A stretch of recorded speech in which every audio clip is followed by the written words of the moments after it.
Bonjour chers étudiants. Toujours dans le cadre du cours du droit du travail et de la sécurité sociale. Aujourd'hui, nous allons aborder le chapitre numéro 4 qui porte sur la rupture du contrat de travail. Alors, avant d'en arriver là, nous allons faire l'économie du chapitre la fois dernière qui porte sur les incidences à l'exécution du contrat de travail. Alors, avant de comprendre la rupture, il faut d'abord comprendre ce qu'on appelle les incidences. Les incidences, c'est quoi? Ce sont les éléments qui peuvent mettre un contrat en arrêt pendant un moment, lors de l'exécution, qui peuvent mettre le contrat en arrêt pendant un moment, et par la suite qui pourra reprendre ou procéder par la fin ou l'extinction ou la mise en arrêt définitive du contrat de travail. Alors, les incidences. Alors, les parties au contrat de travail doivent exécuter de bonne foi leurs obligations professionnelles. Toutefois, il peut arriver que le contrat de travail ne soit pas exécuté convenablement à cause de certains incidents qui peuvent entraîner sa suspension ou sa modification. Alors, le contrat de travail. Alors, je disais tantôt que le contrat de travail est par essence un contrat synalagmatique parce qu'il fait naître des obligations de part et d'autre. Alors, avant de comprendre le chapitre portant sur la rupture du contrat de travail, nous devons d'abord comprendre ce qu'on appelle les incidences au contrat de travail. Les incidences au contrat de travail. Les incidences c'est quoi? Qu'est-ce qu'on entend par incidence? Ce sont les éléments qui, lors de l'exécution du contrat, peuvent mettre le contrat en arrêt momentanément. Alors, ces éléments-là, on va certainement les voir. Nous allons parler de la suspension et nous allons parler de la modification du contrat de travail. Le contrat de travail n'est pas figé. Il peut faire l'objet de modifications par les parties. Le contrat de travail peut être suspendu à cause de plusieurs éléments. Alors, comme je le disais, que le contrat de travail n'est pas la signature, la conclusion qui est la signature, il vit par l'exécution qui est l'accomplissement des prestations contractuelles, par les parties, et il prend fin par la rupture. Par la rupture. Alors la rupture donne lieu à quoi? C'est la fin du contrat. La fin du contrat. C'est comme une personne qui naît, qui vit et qui décède. Le contrat également suit le même cheminement. Alors, pendant sa vie, ici là, lorsque les parties exécutent, commencent à procéder par l'exécution de leurs prestations contractuelles, il peut arriver qu'il y a des éléments qui font en sorte que le contrat peut être mis en arrêt pendant un moment. C'est comme le bus. Je disais, j'avais pris l'exemple là la dernière fois. Ça, c'est le bus ou le taxi. Ça, c'est l'arrêt. Ça, c'est l'arrêt, le premier arrêt, le second est ici. Et ainsi de suite. Alors, ici, lorsque le bus quitte le point A pour le point B, il y a des arrêts. Ici, à l'arrêt, le bus est stationné pour prendre les clients. Lorsque vous montez ici, à l'arrêt, arrêt numéro 1, vous montez, vous allez. Vous trouvez certainement des clients à bord, et dès que vous arrivez au deuxième arrêt, le bus arrivé ici va aussi faire descendre les clients. Alors, il va faire descendre les clients. Là, il est suspendu. Il ne peut plus continuer le trajet pendant un moment. Ou avant d'arriver ici, le bus a eu un accident, il ne peut plus continuer. Alors, c'est un élément qui ne permet pas au bus de continuer. Il va attendre un moment. On va appeler ça arrêt momentané. Donc, là, les prestations ne peuvent plus s'accomplir. Les parties doivent attendre. Il y a certainement des causes. Alors, ici, dans le cadre de ce chapitre, nous allons parler de la suspension comme première cause de l'arrêt. D'abord, la première cause des incidences, là, nous avons la suspension du contrat de travail. Alors, la suspension est l'arrêt momentané des prestations contractuelles entre les parties dues à une cause volontaire ou involontaire. Les causes et les effets de la suspension du contrat de travail sont prévus par l'article 47 du Code de travail. Alors, l'article 47 du Code de travail congolais a prévu les causes de la suspension.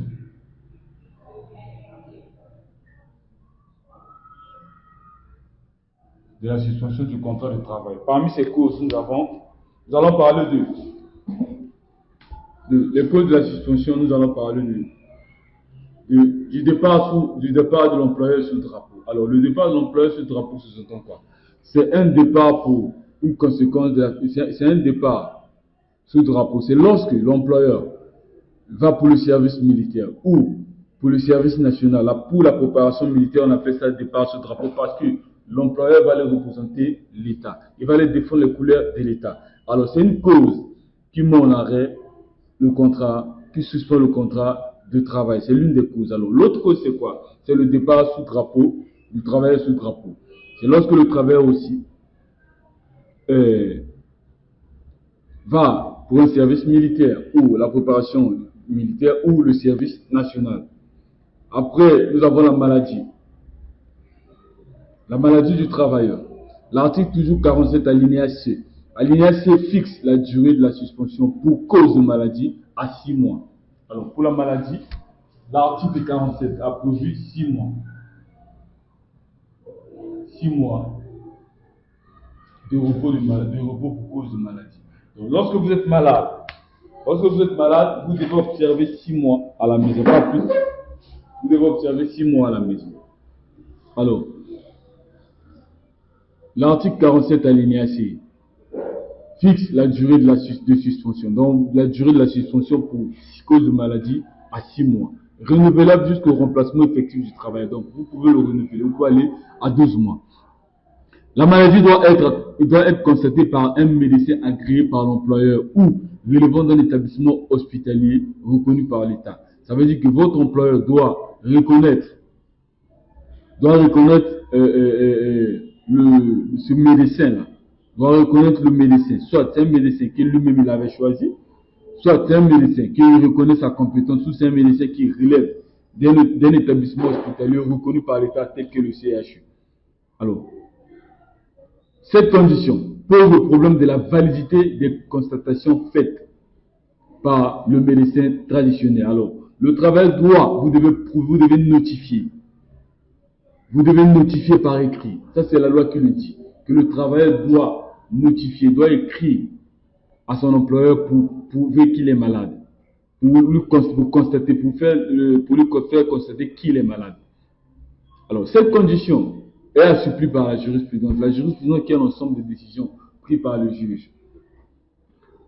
La loi dit que c'est seulement par écrit. Mais la jurisprudence vient pour nuancer, pour apporter d'autres éléments, pour dire que non, au lieu que la preuve, que la notification soit faite par écrit, alors, par écrit plutôt, alors on peut prouver par tout moyen. Ça, c'est la jurisprudence. Parce que la preuve, la preuve, c'est tout, on peut prouver par tout moyen. Alors, par écrit, vous envoyez votre frère ou votre ami pour notifier à votre employeur.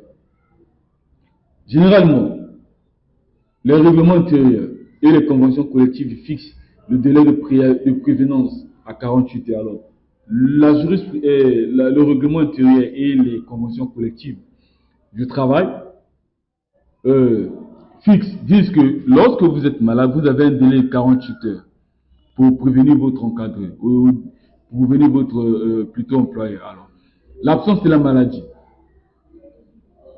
non justifiée, lorsqu'elle est prolongée, constitue une faute lourde. Alors, si vous n'avez pas avisé à votre employeur que vous étiez malade, cette absence, que lorsque vous observez 6 mois sans le prévenir, alors, votre absence est constatée comme une faute lourde. La faute lourde, c'est l'une des fautes légitimes pour le licenciement. Vous n'allez jamais bénéficier de du délai de préavis et des droits rattachés au licenciement, parce que c'est la faute lourde.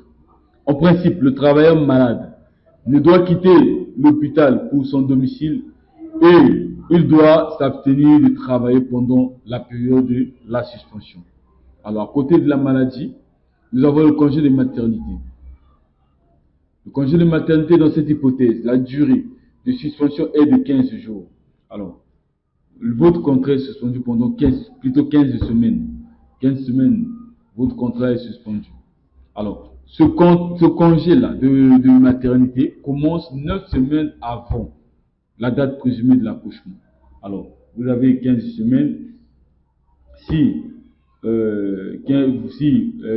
votre accouchement est prévu, vous devez prendre votre congé 9 semaines avant. Alors, le congé de maternité peut être prorogé de 3 semaines si la femme tombe malade à la suite de l'accouchement. Alors, la loi vous autorise, vous, une femme qui vous venez d'accoucher et vous êtes travailleur, la loi vous autorise à proroger votre congé de 15 semaines. Après les 15 semaines, vous avez droit à proroger jusqu'à 3 semaines. La protection de la femme enceinte, quelle qu'elle soit, mariée ou célibataire, vise 3 objectifs. Alors, cela vise 3 objectifs. Le premier objectif, c'est éviter que la femme enceinte ne perde son emploi. Le deuxième objectif permet à la femme enceinte ou à la mère de se consacrer à la maternité si elle le désire. Troisième objectif, c'est protéger pendant une certaine période la santé de la femme enceinte. Après, à côté de la maladie, plutôt du congé de maternité, nous avons ce qu'on appelle la mise sur pied disciplinaire. Alors, pour être valable, la mise sur pied disciplinaire doit remplir les conditions suivantes. Première condition, durée maximale de 8 mois. De 8 jours plutôt. Ça, c'est pour la mise à pied disciplinaire. Durée maximale de 8 jours. La notification par écrit au travailleur, avec indication des motifs pour lesquels elle est infligée. Alors, votre employeur doit vous notifier, doit vous faire par écrit des explications par écrit de votre mise à pied disciplinaire. Et il doit donner les motifs dans ses écrits. Cette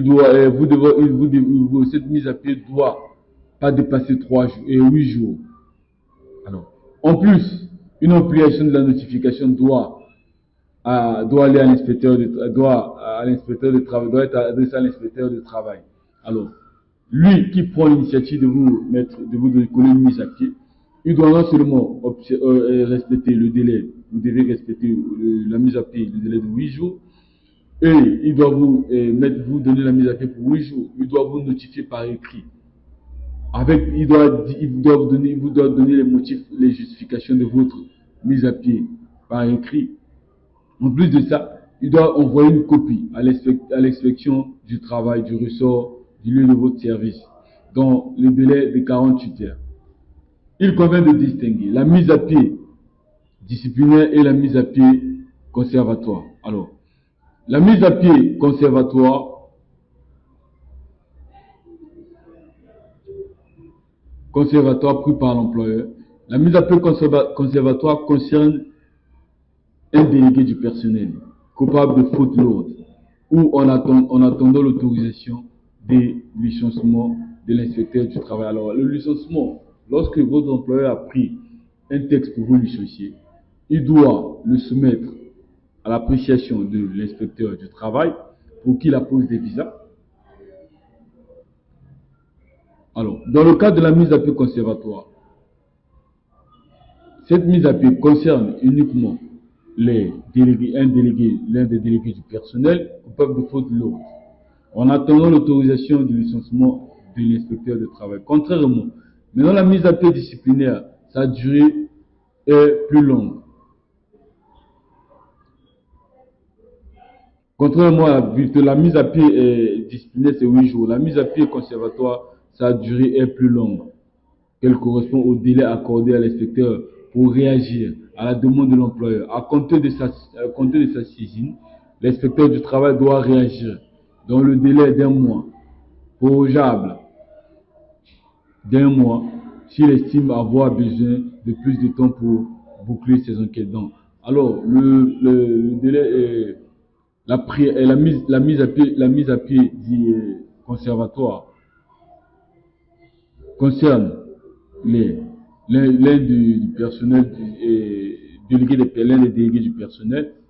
Il doit, il doit être admis lorsque ce délégué-là a commis une faute lourde, lorsqu'il attend le licenciement qui a été soumis auprès de l'inspecteur du travail. Alors, sa durée est d'un mois, mais elle est plus longue, mais un mois, mais elle peut être prolongeable au-delà d'un mois, 2 mois, le temps de permettre à l'inspecteur du travail d'enquêter ou de boucler l'enquête sur votre licenciement. Alors, à côté de la mise à pied, nous avons l'accident de travail et la maladie professionnelle. Alors, est considéré comme accident de travail, quelle qu'elle soit la cause, l'accident survenu par le fait ou à l'occasion du travail, à toute personne salariée ou travaillant, à quelque titre ou quelque lieu que ce soit, pour un ou plusieurs employés, employeurs plutôt, ou chefs d'entreprise. Alors, l'accident de travail, c'est lorsque cet accident est survenu. Lorsque vous êtes en train d'accomplir votre prestation contractuelle,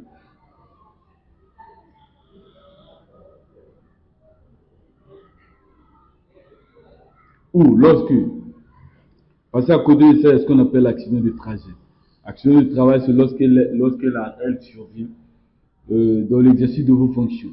Alors, l'accident de trajet, c'est un accident survenu sur le trajet, aller-retour entre la résidence principale, une résidence secondaire présentant certains caractères ou tout autre lieu où le travailleur se rend de façon habituelle pour motif d'ordre familial ou de lieu de travail. Alors, l'accident de trajet, lorsque vous quittez votre domicile pour le service, au cours de route, vous pouvez avoir un accident.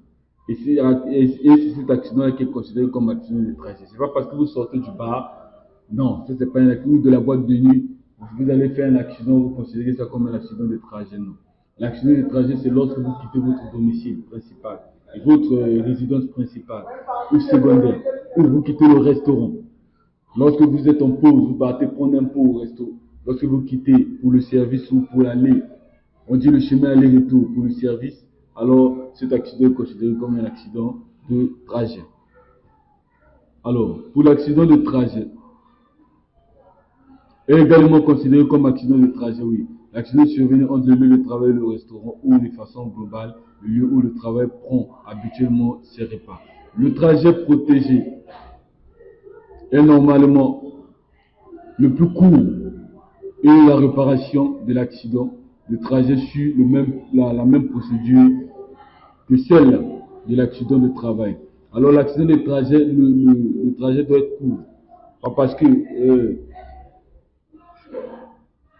vous avez fini le service, vous êtes parti vous balader. Vous êtes parti vous balader après, vous êtes allé vous quitter peut-être de Massingo jusqu'à Ngangali Kongolo. Pour vos désirs, vous avez appelé ça accident de trajet, non. C'est seulement lorsque vous quittez votre domicile pour le service ou lorsque vous quittez le service pour le domicile ou soit le restaurant. C'est un lieu où vous avez l'habitude de prendre un peu pendant vos heures de pause. Alors, cet accident de trajet bénéficie du même régime de la réparation que l'accident de travail. À la différence des maladies ordinaires, les travailleurs victimes des maladies professionnelles et des accidents de travail ne sont pas concernés par la limite de 6 mois. Ils bénéficient d'un régime spécial et leur contrat est suspendu pendant la durée de leur travail ou de leur indisponibilité. Alors, lorsque vous avez subi une maladie, la maladie professionnelle, c'est lorsque la maladie est survenue dans l'exercice de l'accomplissement de votre prestation. Alors, l'accident de travail et la maladie professionnelle ne sont pas concernés par les 6 mois. Leur suspension va au-delà de 6 mois parce qu'ils bénéficient d'un régime spécial. Tout licenciement d'un travailleur victime d'un accident de travail ou d'une maladie professionnelle est qualifié d'abusif. Après la consolidation de leur situation, ils reprennent leur poste de travail dans l'entreprise. Si la maladie ou l'accident de travail a entraîné une baisse de leur capacité de travail, l'employeur peut les reclasser dans l'entreprise à un poste correspondant à leurs nouvelles aptitudes. Alors, lorsque cet accident ou cette maladie professionnelle vous a causé tellement du tort au point où cet accident ou cette maladie a diminué votre capacité de travail, alors votre employeur a le droit de soit de vous reclasser dans l'entreprise à un poste correspondant à vos nouvelles aptitudes, soit de vous. Le licenciement peut être prononcé en cas d'inaptitude lorsque vous n'arrivez plus à accomplir vos tâches, il peut vous licencier. À côté de la maladie professionnelle, nous avons l'exercice des fonctions politiques ou administratives. Dans ce cas, les deux parties doivent s'entendre pour la suspension du contrat de travail. Lorsque vous êtes employeur quelque part dans une entreprise, alors vous êtes appelé à des fonctions politiques ou administratives, alors vous devez faire un consensus. Vous devez vous entendre avec votre employeur pour le faire. Vous devez vous entendre avec votre employeur. Vous devez décider ensemble de suspendre le contrat ou de le mettre fin au contrat. Alors lorsque l'employeur donne son accord, il est valable pour un mandat dont la durée varie en fonction de la nature de l'élection. Si le travailleur veut renouveler son mandat, il doit encore solliciter l'accord de son employeur. Alors lorsque votre suspension ne concerne que la durée de votre mandat. Alors, si vous avez eu un nouveau mandat, alors vous devez encore repartir chez votre employeur pour vous entendre encore une fois de plus. À côté de l'exercice d'une fonction politique ou administrative, nous avons la garde à vue ou la détention provisoire, préventive plutôt du travail. Cette durée est de 6 mois. Pendant la période de repos des femmes salariées qui ont accouché, l'article 113 dit si bien. Pendant la grève ou le lockout, déclenché dans le respect de la procédure de règlement des conflits collectifs. Pendant l'exercice des fonctions syndicales ou électives, impliquant une occupation à temps plein. En cas de réquisition d'intérêt national. L'absence du travailleur appelé à suivre son conjoint.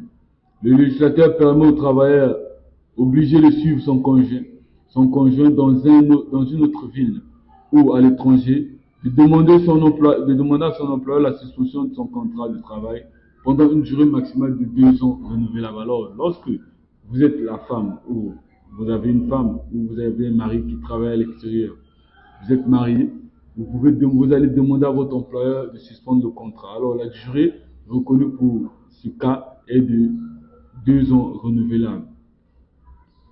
Après, nous avons le chômage technique.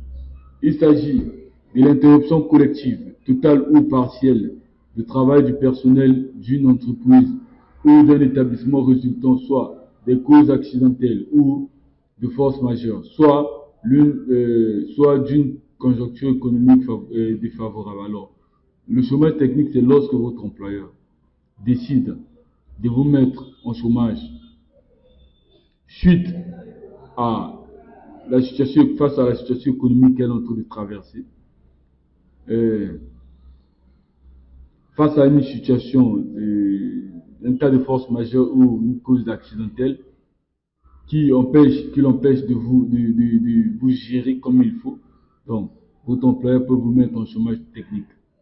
Alors, le chômage est motivé par une circonstance extérieure aux travailleurs qui en sont victimes. Il est également indépendant d'une attitude fautive de l'employeur. Sa durée maximale est de 6 mois. À l'expiration, le travail doit reprendre. Le travail doit reprendre. Et dans le cas échéant, l'employeur doit procéder au licenciement pour motif économique. Alors après, les causes, nous avons les effets. La suspension du contrat de travail pose deux problèmes. Le sort du salaire du contrat de travail et le problème du salaire. En ce qui concerne le contrat, la suspension s'analyse en une suspension provisoire pour les parties d'exécuter leur aux obligations professionnelles. Alors, premier effet, c'est le contrat ne peut plus continuer, les prestations ne peuvent plus, les parties ne peuvent plus exécuter les prestations, les obligations contractuelles. En début de la suspension du contrat de travail, continue à produire certains effets et le travailleur fait toujours partie des effectifs de l'entreprise. Par conséquent, il conserve son ancienneté et peut participer aux élections professionnelles qui se déroulent dans l'entreprise. Cependant, la durée du contrat de travail a pour conséquence la disparition de l'autorité exercée par l'employeur sur le travailleur pendant la période de suspension. Cette autorité s'exerce au cours de l'exécution du contrat de travail. Alors, le sort du salaire maintenant. Le contrat de travail est maintenu pendant la durée de la suspension. Quel est le sort du travail du salaire? En effet, le salaire est la contrepartie de la prestation du travailleur. Par conséquent, toute interruption du travail qui va en principe se traduire par une diminution professionnelle, une diminution proportionnelle du salaire. Lorsque l'interruption est imputable au travailleur, elle entraîne pendant sa durée la privation du salaire. Alors, lorsque la suspension est provoquée par le travailleur, alors il ne bénéficie plus son salaire, il n'aura son employeur ne doit pas le payer parce que c'est lui qui a la cause, c'est lui qui a l'origine, qui initie la suspension.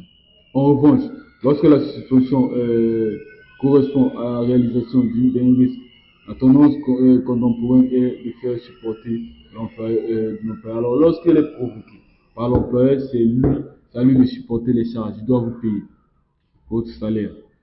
Après, nous avons la section 2 qui porte sur la modification du contrat de travail. Il existe deux hypothèses, la modification du contrat de travail par changement de l'employeur et la modification par révision du contrat de travail. Alors, vous savez que le contrat de travail n'est pas figé.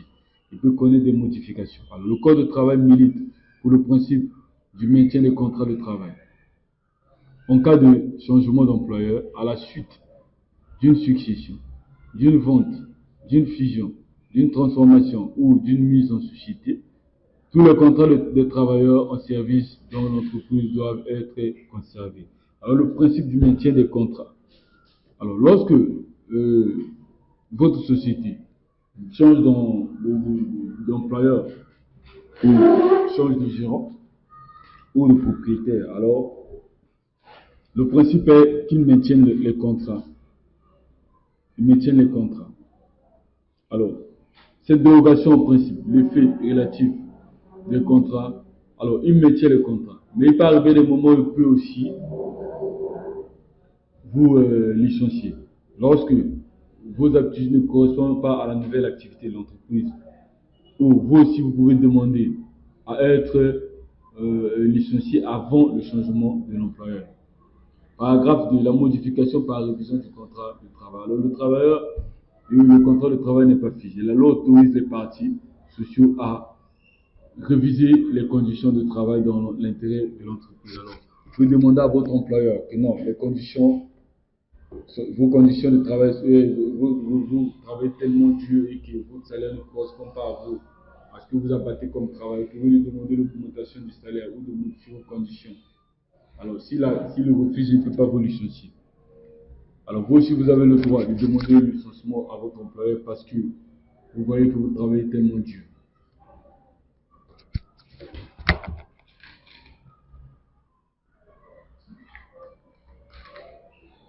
Alors, le chapitre portant sur la rupture, l'objet de la présente étude, l'objet de notre chapitre.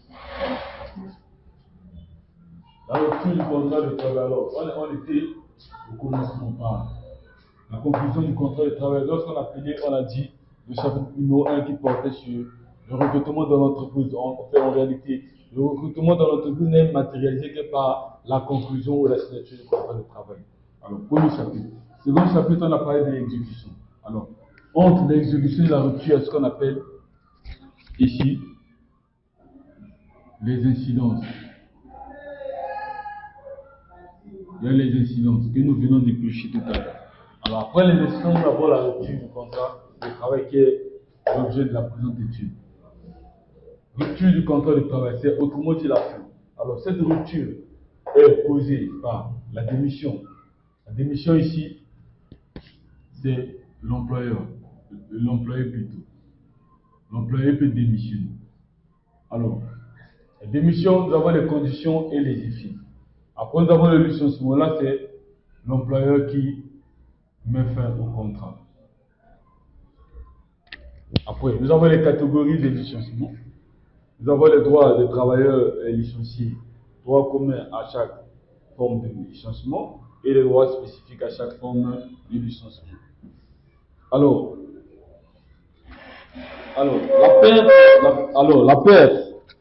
la perte de l'emploi est le plus grave des risques qui pèsent sur le travailleur salarié. Selon la nature des contrats, alors, lorsque c'est un CDI, nous avons deux types de contrats typiques de travail. Nous avons le CDD et nous avons le CDI. Contrat à durée déterminée, contrat à durée déterminée. Ici, les termes, la fin du contrat est prévue à la base par les parties. Elle commence à partir de 3 mois en mois. Ça ne doit pas dépasser 2 ans, mais est renouvelable. Ici, la fin n'est pas prévue. Alors qu'ici, les parties ne sont pas autorisées à rompre le contrat. Ici, les parties sont autorisées à rompre ou à rompre le contrat. Alors, selon la nature du contrat. La fin des obligations professionnelles est plus ou moins prévisible. En effet, le contrat de travail à durée déterminée cesse de produire ses effets à l'échéance préalablement fixée par les parties sans que le travail puisse prétendre à une quelconque indemnité. Alors, ici, la fin est prévue à la base par les parties. La fin est prévue. La fin est prévue. Ici, le travailleur, il y a son indemnité.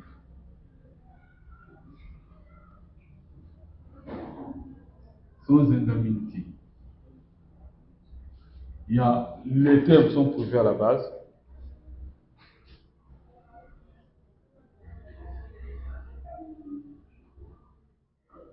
Il n'y a pas d'indemnité. Alors, à côté de cette hypothèse normale de rupture ou de cessation du contrat à durée indéterminée, le législateur congolais prévoit que cette forme de contrat peut cesser en cas de faute lourde du travailleur, de force majeure ou par l'accord entre les parties. Ici, pour que la fin intervienne, il faut une faute lourde. Faute lourde. Il y a la faute lourde, il y a cas de force majeure. Cas de force majeure, ici il y a l'accord entre les parties. Alors, ici, lorsque vous commettez une faute qui peut causer des dommages à l'entreprise, votre employeur a le droit de vous licencier, de mettre fin, de demander la cessation du contrat de travail, arrêt des prestations contractuelles. En cas de force majeure, il peut arriver où votre entreprise fait face à une situation économique précaire, très compliquée. Votre employeur peut décider de vous licencier, mais tout en payant les indemnités. Ou vous aussi, vous pouvez demander. Lorsque vous demandez, vous payez aussi. Vous allez certainement payer couvrir les frais. Ici, accord de volonté. Lorsque vous acceptez, vous entendez sur la fin du contrat de travail. C'est un contrat où les parties ont la latitude de mettre fin à leurs obligations. Alors, contrairement au contrat à durée déterminée, la fin du contrat à durée déterminée est moins prévisible. Cette forme de contrat est gouvernée par le principe de la résiliation unilatérale. Le travailleur est libre de démissionner, tout comme l'employeur peut le licencier à tout moment. Dans le contrat à durée indéterminée, les parties sont libres à résilier le contrat. Il peut arriver, c'est l'employeur peut décider de vous licencier comme tout.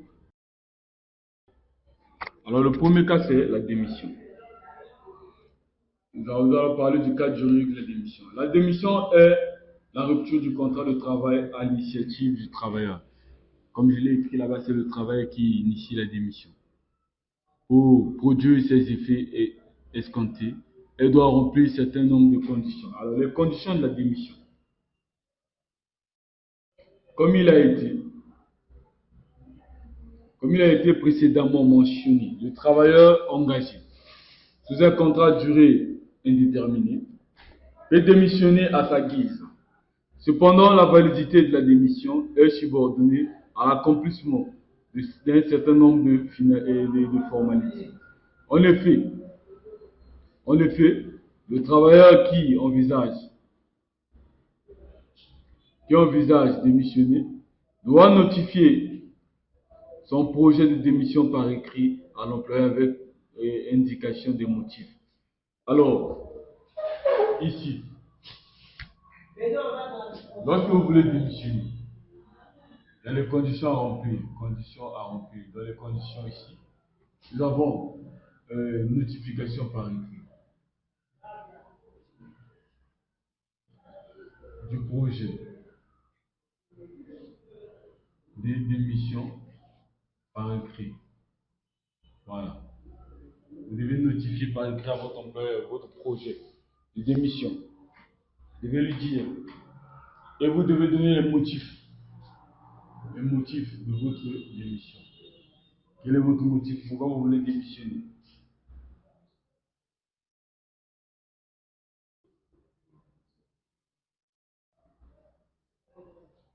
Alors, troisième chose ici, vous devez le respect. Le respect du délai de préavis.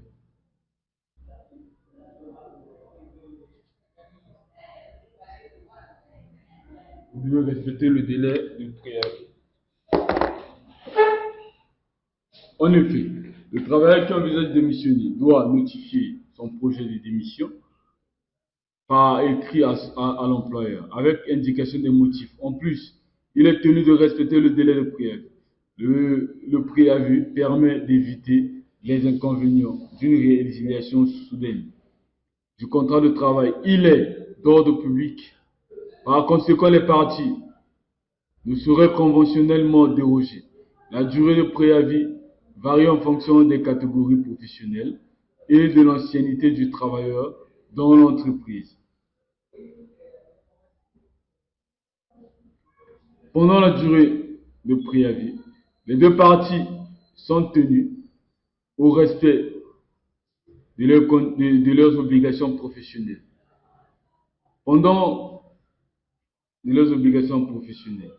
Cependant, en vue de la recherche d'un nouvel emploi, le travailleur bénéficie d'un jour de liberté par semaine pendant la durée du préavis. Alors, lorsque vous avez présenté votre projet de démission à votre employeur, vous avez respecté les conditions. Alors, il le reçoit, mais vous devez respecter un délai de préavis.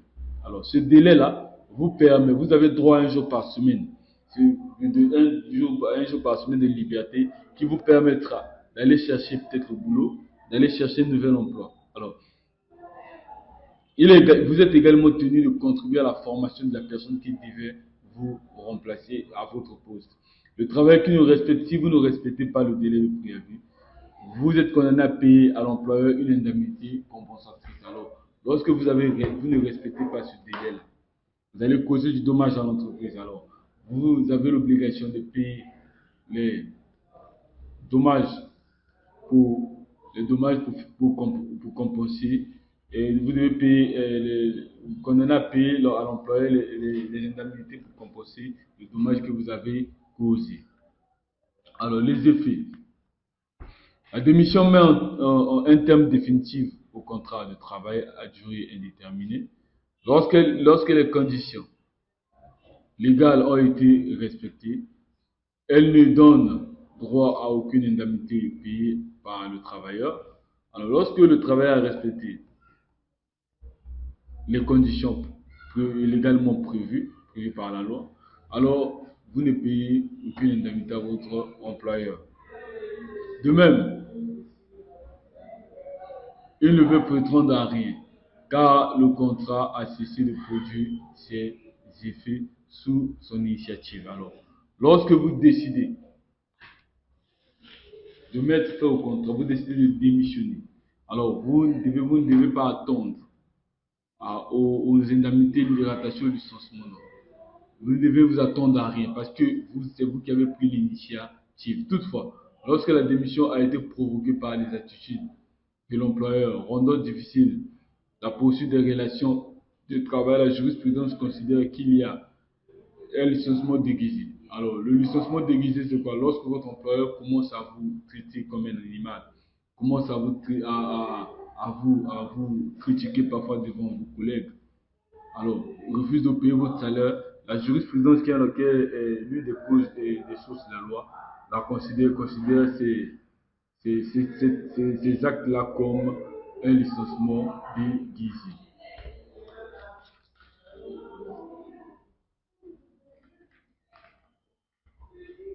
Alors,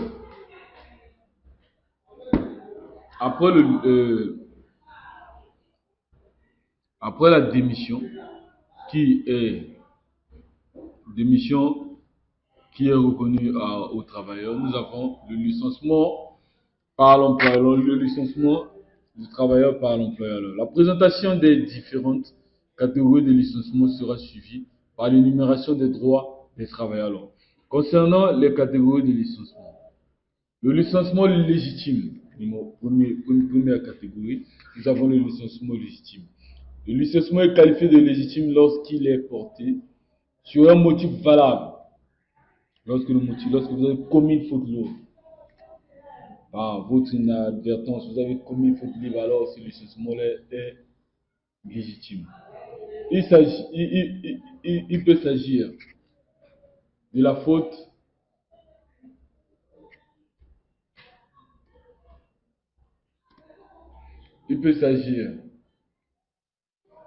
faute du travailleur ou de l'insuffisance professionnelle de ce dernier. Alors, la faute est définie comme c'est tout comportement susceptible de troubler la bonne marche de l'entreprise. C'est un acte, c'est un comportement qui peut troubler l'évolution, la bonne marche, le bon fonctionnement de l'entreprise. Il en existe trois catégories. Nous avons la faute légère ou simple, la faute grave et la faute lourde. Seules les fautes graves et lourdes sont susceptibles de justifier le licenciement du travailleur. Alors, la faute grave, quant à elle, est celle qui, selon les usages rendent intolérable le maintien des relations de travail et justifie le licenciement. Le travailleur bénéficie de son préavis et de l'indemnité de licenciement.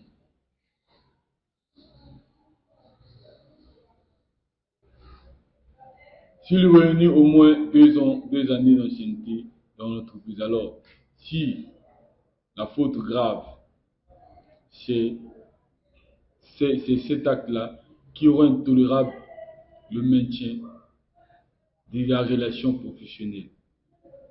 Elle est la cause du licenciement. Alors, vous, le travailleur, vous allez bénéficier d'un délai de préavis de l'indemnité rattaché au licenciement si et seulement si vous avez au moins 2 ans d'ancienneté dans l'entreprise.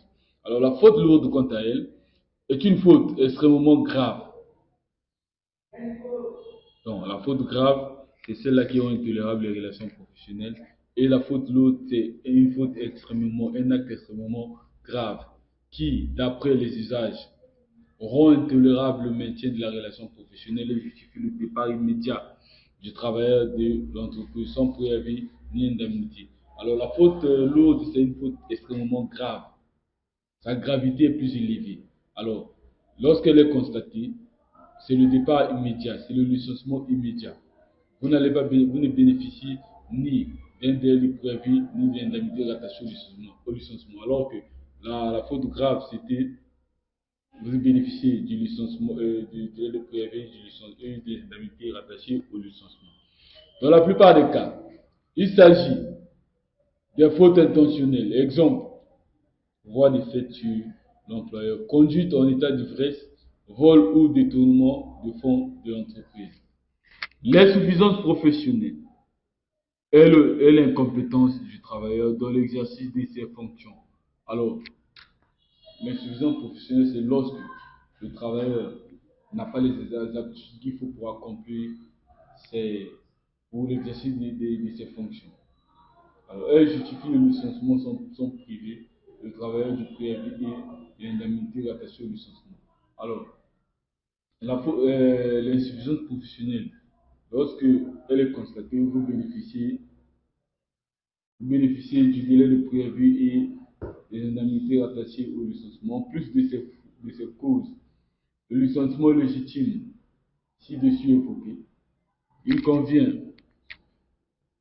d'évoquer la perte de confiance, cause de licenciement qui doit toutefois être contrôlée par la jurisprudence.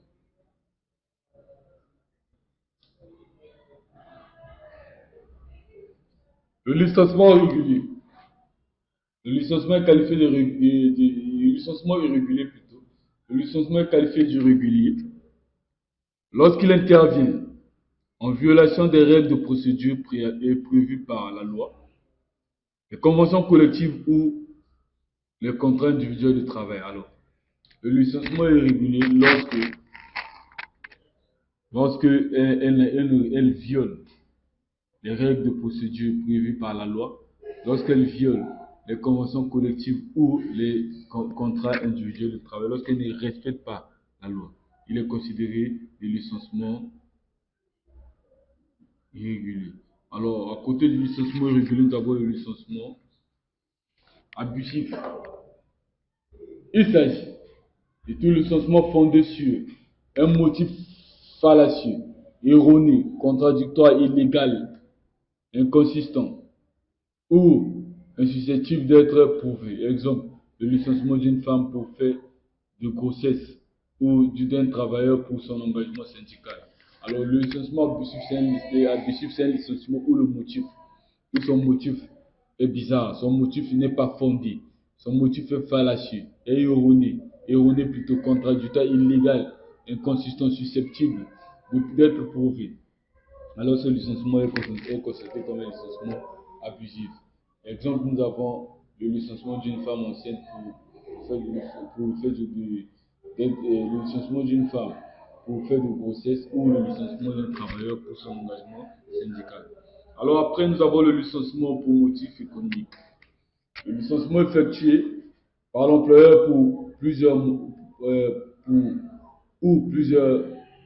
motifs non inhérents à la personne du travailleur, il peut être motivé par des raisons conjoncturelles, difficultés économiques, financières ou structurelles, réorganisation de l'entreprise. Alors, le licenciement économique, c'est lorsque la société fait face à une situation économique qui ne lui permettrait pas de s'occuper, de prendre en charge tous les fonctionnaires. Alors, votre employeur peut décider de vous mettre en chômage technique. Ou ça peut être aussi le fait d'une réorganisation dans l'entreprise. Alors, les droits des travailleurs licenciés. On distingue les droits communs à toutes les catégories de licenciement, des droits spécifiques à chaque forme de licenciement.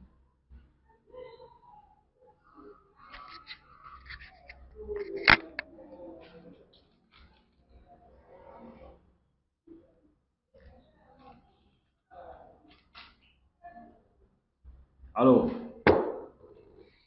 A. Les droits communs à chaque forme de licenciement. Nous sommes là. Tous les travailleurs licenciés ont droit à leur certificat de travail et à un reçu pour solde de compte.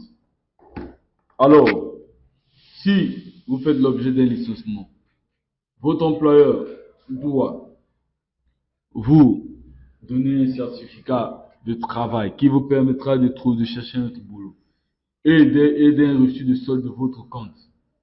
Le certificat de travail est dû, quel que soit le motif de licenciement ou de la résiliation du contrat de travail, il doit indiquer la date d'entrée. Il doit indiquer la date d'entrée et de sortie de l'entreprise, la nature et les dates des emplois successivement occupés. Il est interdit d'y mentionner le motif du licenciement du travailleur. Alors, vous, lorsque vous faites l'objet d'un licenciement, votre employeur doit vous donner un certificat de travail et il doit vous donner un reçu pour le solde de votre compte. Alors, le certificat de travail, quel que soit ce que vous avez fait, quelle que soit la résiliation, il doit indiquer, il doit dire dans votre date d'entrée et de sortie de l'entreprise. Il doit aussi citer les dates des emplois que vous avez occupés dans l'entreprise. Et alors, il est interdit à votre employeur, il n'a pas le droit de mentionner, de mettre le motif de licenciement dans votre certificat de travail.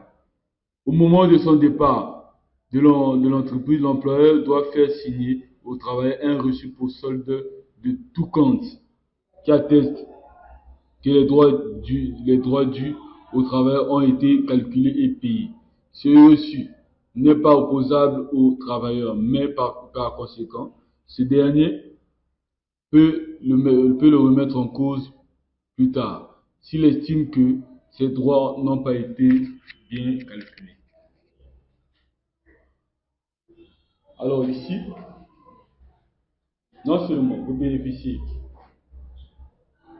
d'un certificat de travail et d'un reçu de solde de votre compte, il n'a pas le droit de, de mettre dans votre... il doit indiquer votre date d'entrée et de sortie de l'entreprise, la date à laquelle vous avez signé, vous avez commencé à travailler, la date à laquelle votre contrat a pris fin et votre licenciement a été prononcé. Et il doit également aussi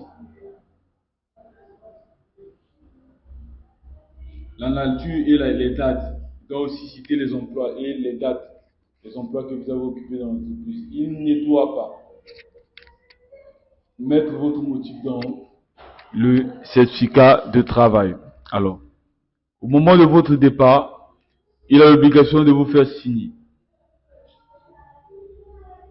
un reçu de solde qui prouve que tous vos droits ont été calculés, payés comme il faut. Alors, ce reçu n'est pas opposable à votre employeur et n'est pas opposable à vous plutôt. Par conséquent, il peut être opposable à votre employeur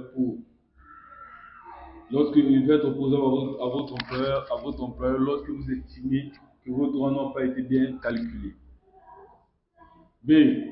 Les droits spécifiques à chaque forme de licenciement. Pour l'essentiel, il s'agit des droits pécuniaires. Il s'agit des droits pécuniaires. Le licenciement légitime, nous avons indemnité préavis. Indemnité de préavis, si l'employeur n'a pas accordé de préavis au travailleur. Alors, vous l'avez bénéficié au délai de préavis. Indemnité de licenciement. Et vous avez bénéficié de l'indemnité rattachée en argent rattaché au licenciement. Si vous avez totalisé au moins 2 ans d'ancienneté dans l'entreprise. Indemnité de congé payé. Au moment du licenciement, le travailleur n'a pas encore bénéficié de son congé annuel. Si vous n'avez pas encore bénéficié de votre congé annuel, on doit vous donner l'argent des mois que vous allez prendre pour le congé annuel. Le licenciement irrégulier, indemnité de préavis, indemnité de congé, indemnité de licenciement et les dommages et intérêts fixés à 1 mois de salaire. Le licenciement abusif, indemnité de préavis, indemnité de congé payé, indemnité de licenciement, dommages et intérêts dont le montant doit être compris entre 3 mois de salaire et 1 mois de salaire par année d'ancienneté dans l'entreprise. Alors, Le licenciement pour motif économique, indemnité de préavis, indemnité de licenciement, prime de bonne séparation développée par la pratique. En plus des droits communs, bénéficie de la priorité d'embauche pendant 2 ans dans la même entreprise si elle retrouve sa santé financière.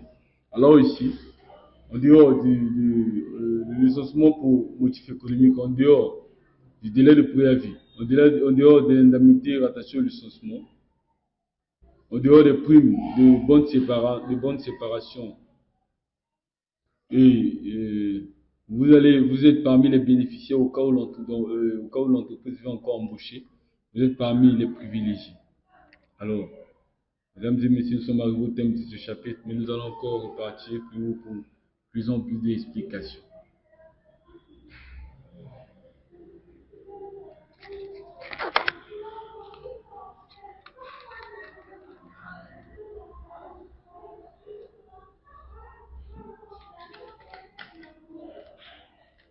Alors, ici, la rupture, c'est la cessation des prestations contractuelles ou professionnelles. C'est là où la fin du contrat. Ici, la fin du contrat. Donc, on a passé de la naissance de la vie, en passant par les incidences, et nous sommes ici à la fin du contrat. Alors, cette fin du contrat est considérée par deux aspects. Nous avons la démission qui concerne l'employé et nous avons le licenciement qui concerne l'employeur. La démission, pour que votre démission soit valable, vous devez respecter un certain nombre de conditions.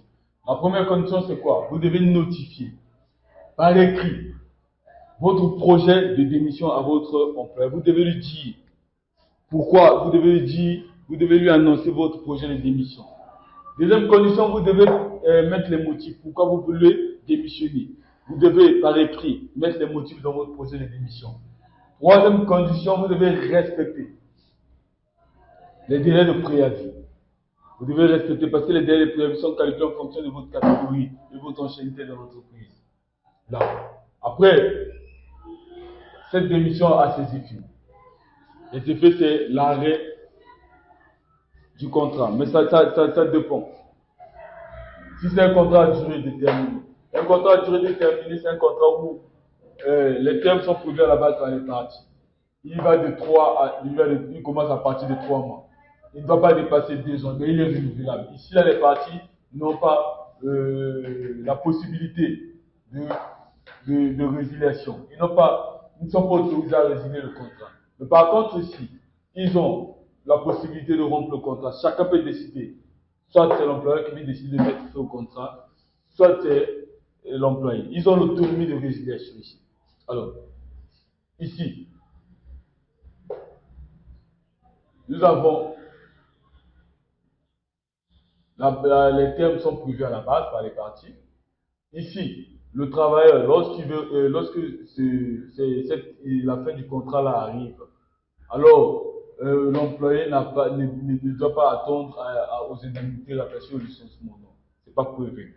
Mais ici, par contre, pour que ce contrat puisse prendre fin, alors on doit, ce contrat prend fait soit par la faute lourde, qui est la cause légitime du licenciement. Ici, lorsque la faute est consommée, vous n'avez pas droit au préavis, ni droit aux indemnités rattachées au licenciement. C'est une faute lourde. Une faute lourde, c'est un comportement qui rend un comportement grave, des actes tellement graves, extrêmement graves, qui rendent intolérable la relation professionnelle. Donc, la faute lourde. Après ici, ça peut être aussi, le contrat aussi peut prendre fin par le cas de force majeure. Le cas de force majeure, c'est une cause qui arrive, qui ne dépend pas ni de l'employeur ni de l'employeur. C'est un cas qui arrive, un cas de force majeure. Donc, ça ne dépend pas de votre volonté. Ça dépend de la nature. C'est la nature qui a décidé ainsi. Après, nous avons, ce contrat-là peut prendre fin par l'accord mutuel, l'accord collectif entre les parties. Vous pouvez vous entendre. Bon, Vous dites, moi je vais mettre fin au contrat, vous vous entendez ici. Donc, les effets, c'est l'arrêt définitif du contrat.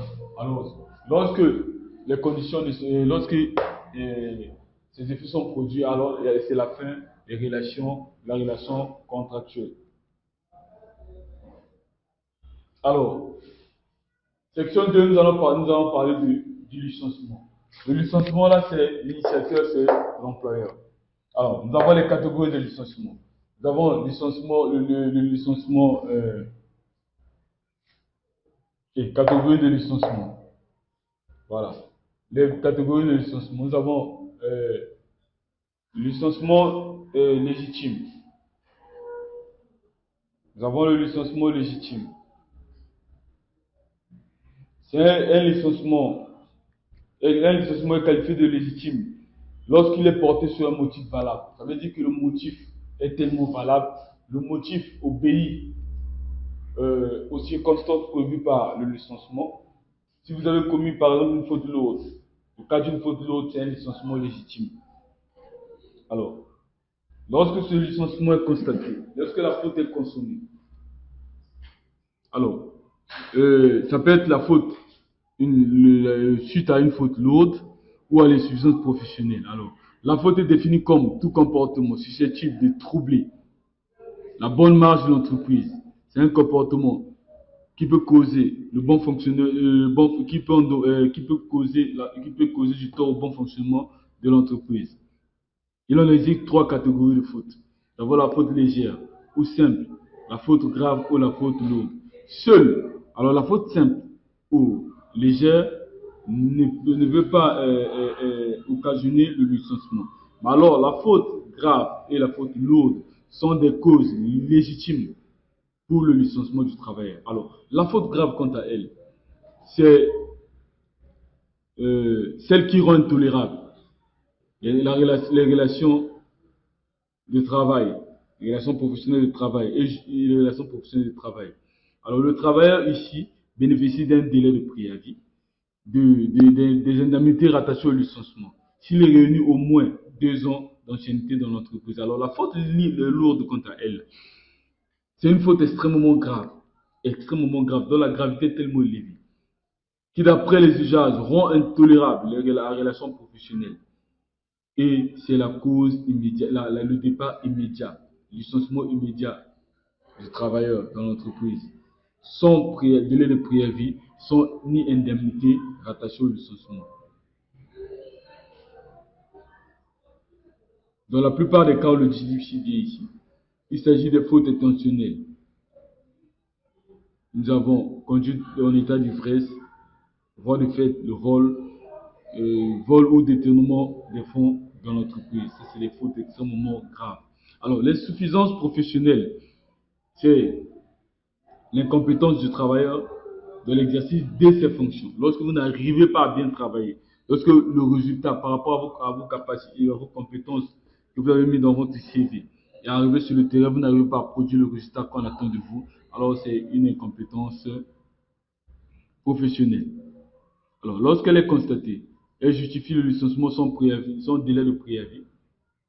Non, le licenciement plutôt sans prouver le travailleur du préavis. Donc, vous bénéficiez du préavis et de l'indemnité rattachée au licenciement. En plus de ça, de ces causes légitimes ci-dessus évoquées, il convient d'évoquer la perte de confiance. La perte de confiance aussi fait partie euh, des causes de licenciement. Mais ce cas est plus développé par la jurisprudence. Alors, le licenciement irrégulier est qualifié de licenciement irrégulier lorsqu'il intervient en violation des règles de procédure prévues par la loi, les conventions collectives et les contrats individuels. Lorsque vous ne respectez pas ce qui a été prévu par le contrat de travail, ce qui a été prévu par la loi, ça c'est un licenciement irrégulier. L'employeur qui ne respecte pas la loi, qui ne respecte pas les clauses du contrat, vous licenciez. Ce licenciement est là est irrégulier, est considéré comme irrégulier. Alors le licenciement abusif, il s'agit de tout licenciement fondé sur un motif fallacieux, un motif erroné, un motif contradictoire, illégal, inconsistant, insusceptible de prouver, un motif qui n'est pas fondé. Alors, ce licenciement est considéré comme un licenciement abusif. L'exemple phare, c'est le licenciement d'une femme pour fait de grossesse ou d'un travailleur pour son engagement syndical. Alors, à côté, le dernier, c'est le licenciement pour motif économique. Le licenciement effectué par l'employeur pour ou plusieurs motifs non inhérents à la paix. Dans ces motifs-là ne dépendent pas de vous, mais qui arrive. Par exemple, lorsque l'entreprise fait face à une situation économique qui ne lui permet pas de prendre en charge tous les travailleurs, alors l'employeur peut décider. Il peut décider de vous mettre en chômage technique. Alors les droits des travailleurs licenciés. On distingue les droits communs à toutes les catégories de licenciement, des droits spécifiques à chaque forme de licenciement. Alors les droits communs à chaque forme de licenciement.